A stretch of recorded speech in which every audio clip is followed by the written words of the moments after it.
ఇది ఓ వైపు యాక్టింగ్, ఇంకో వైపు డైరెక్షన్.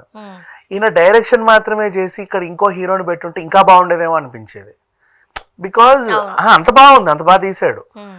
ఇప్పుడే ఇంత బాగా చేస్తే ఓన్లీ డైరెక్షనే చేసి ఇంకో హీరోని పెడితే అది ఇంకా బాగా పండేది కదా. అట్లాంటి థాట్ వచ్చింది అంటే అది ఆయన డైరెక్షన్కి మెచ్చుకొని తీరాలి.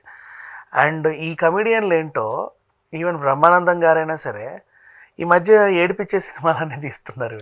రంగమార్తాండాలు అయితే బ్రహ్మానందం చూస్తే వెక్కి వెక్కి ఏడుపులే, ఇలాంటివి ఉంటాయి. సరే వాట్ ఎవర్. సో వేణు డైరెక్టర్గా సక్సెస్ అయినట్టుగా ధనరాజు కూడా డైరెక్టర్గా సక్సెస్ అయిపోయాడు. అండ్ ఈ సినిమా మౌత్ టాక్ పబ్లిసిటీతోనే చాలా మందికి రీచ్ అవుతుంది. మన చావా సినిమా లాగా చూసిన ప్రతి ఒక్కరు ఒకసారి మీ పిల్లోని తీసుకొని ఆ సినిమా చూడండి అంటున్నారు. బలగం సినిమా ఎలాగైతే ఎక్కడెక్కడో ఉండి విడిపోయిన వాళ్ళందరూ కలిసి చూసి ఏడ్చుకొని వాటేసుకున్నారో, ఇది తండ్రి కొడుకులను కలిసి సినిమాకి పంపండి అని చెప్పేవాళ్ళు ఉన్నారు. మంచి సినిమా. ఇప్పుడు ఈ మధ్య కాలంలో ఇలాంటి సినిమాలు లేవు, రావాలి.